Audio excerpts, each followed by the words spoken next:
MIT with a degree in engineering. Wow. He worked in the aerospace industry for many years, where he had to travel extensively and live in different parts of the world. Wow. He's an avid golfer and his hobby is forest bathing. Wow. So at some point in our lives, many of us become uncertain and confused, and we feel like we do not know who we really are. So 6 years ago, Thomas was confronted with his own identity crisis, and he survived. He overcame and became stronger. So tonight, he will share with us on the erosion of identity and how to reverse it. Let's put our hands together for Thomas. Thank you, ladies and gentlemen. I'm a little bit of a DIY kind of person. So and I'm very, very interested in mental wellness. As you previous topic I spoke about is about forest bathing and things like that. So this is one of them where I believe that. I'm sorry. Thank you. It's a very interesting topic because identity is who you are. You know, most of you know who you are. Some of you do not know so well. Others are confused. A very good example of somebody who has an identity crisis would be like Michael Jackson. You know, so he did something that I think is terrible. He's actually a black person and he started to make himself look white. So that straight away is an identity crisis there. And if you look at some of the famous people, they are the ones who are most prone to have identity crisis. Later on, as I go through it, you understand why they do that. You know, and a lot of them commit suicide. You know, you think, wow, famous, rich, you know, good-looking, there's everything, and yet they are sad, depressed, and a lot of them kill themselves. So you need to know why. Okay. So I hope tonight, when I share with you, what did I do? Identity crisis. So a very good start would be how you define identity. So if you talk to a psychologist, they will say the way you think of yourself, you know, how you define yourself, stories you tell about yourself, who you are, and all comes to create your identity. Now, this is a very dangerous statement too, because you can tell yourself and you end up like a con man. You know, con men tell themselves they are what they are not. And it's the same as you use also. You can actually tell yourself you are somebody important and you're not. Or the other way around. Okay? So you must be very aware of what are you telling yourself. This is a very personal thing. Nobody's going to tell you. First of all, you got to get your identity right. That means you got to be very honest with yourself. So you got to do your own self-evaluation. And then only you can find out from other people what they think of you. Now, actually, identity has got many components. They have relational identity, professional identity, spiritual identity, financial identity, and physical identity. Now, this component make up your total self. And if you get it somewhere wrong, somewhere, you're going to be in trouble. I start with relational identity. What I mean by relational identity is more like who you are to your family, who you are to society. You can say, I'm a husband of 5 children, or okay, a mother of 5 children. You know, I'm single, or I'm married, happily married, things like that. So this is your relational identity. So this relational identity can change over time, isn't it? What if you are happily married and 5 years later you divorce? Straight away, your relational identity has changed, has shifted to a worse situation. So you must be able to come to terms with that. Or you are getting older. You know, you used to be a father and now you're a grandfather. Oh, that's a big shift. You know, you got to still come to terms with that. Then your professional identity. You know, where are you working? Who are you? You know, I'm a top AIA insurance sales agent, $1 million client. You know, so this is your professional identity. But what if you leave the company, retire? So what do you call yourself now? Professional retiree, perhaps. And then your spiritual identity is another one. And this one is very, very, what they call a game changer, your spiritual identity. A lot of people don't realize it. Let's say if you are an atheist, you behave in a certain way. But then you embrace Christianity, become saved. And that Christianity, God changes you very drastically. So you have met people who are really very vulgar, drink and all that. And then 5 years down the road, you see them, oh, so holy.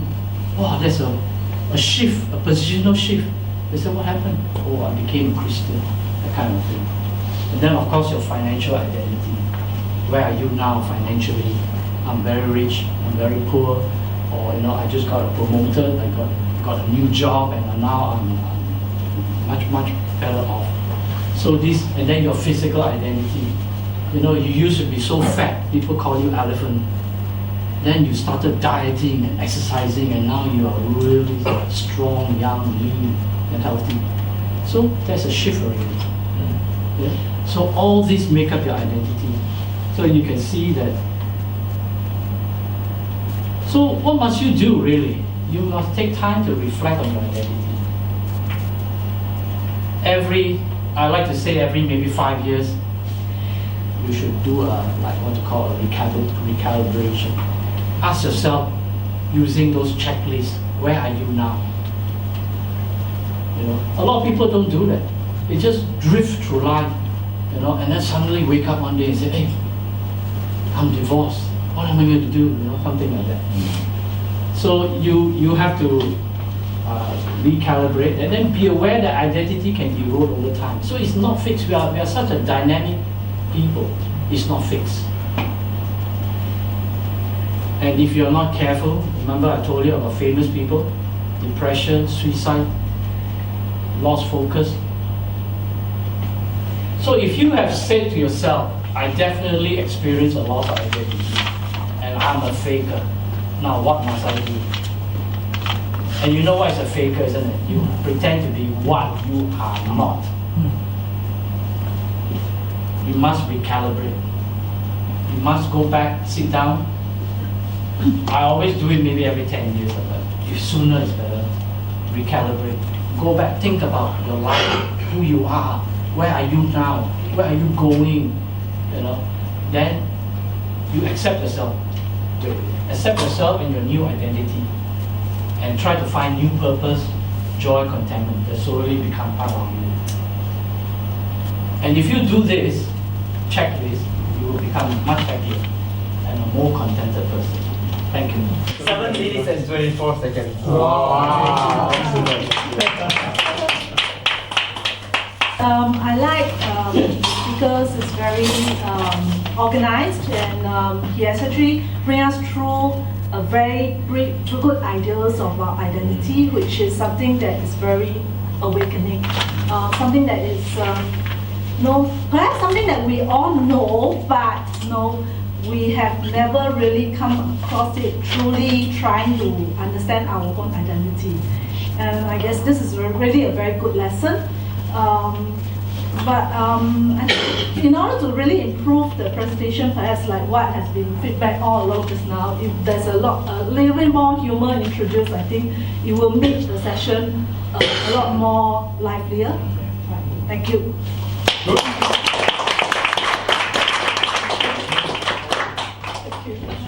Okay, like the topic was a little bit deep, so I think it's something for us to think about. So makes us want to go more into evaluating ourselves. But I would have liked the checklist. I would have liked the checklist. Secondly, the voice was a little bit flat. So it was, if we had continued for maybe 1 hour, I would have probably, the content was a little bit heavy. So I think if it's been a bit lighter, a bit more humor, it would have been a little bit more engaging for the audience. So that. I would still like that checklist. Thomas, you're knowledgeable of the subject. Give a round of applause. Good. Yeah. What is identity? identity already explained here. Alright? So everybody knows what's identity? Yes. It's about yourself. Alright, the 5 areas.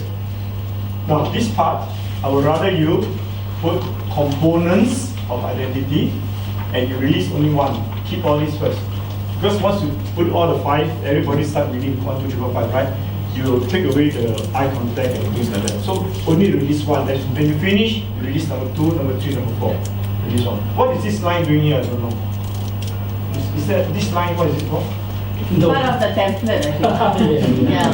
When you get out this line, so it's nice, right? He doesn't use Canva.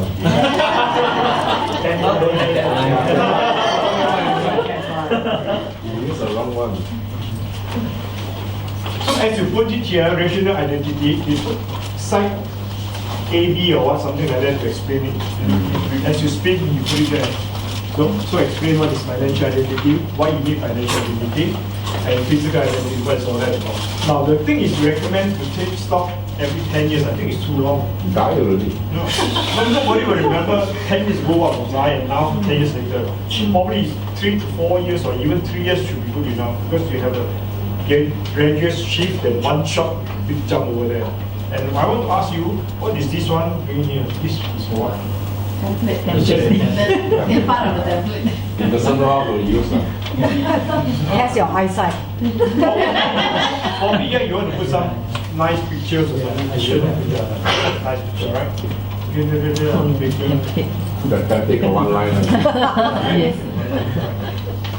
Next time, Honestly speaking, the tone is again quite monotonous. It's the same tone. You need to have highs and lows. And when you ask a question, pause for answer. Pause and look at the person. Look, pause, right?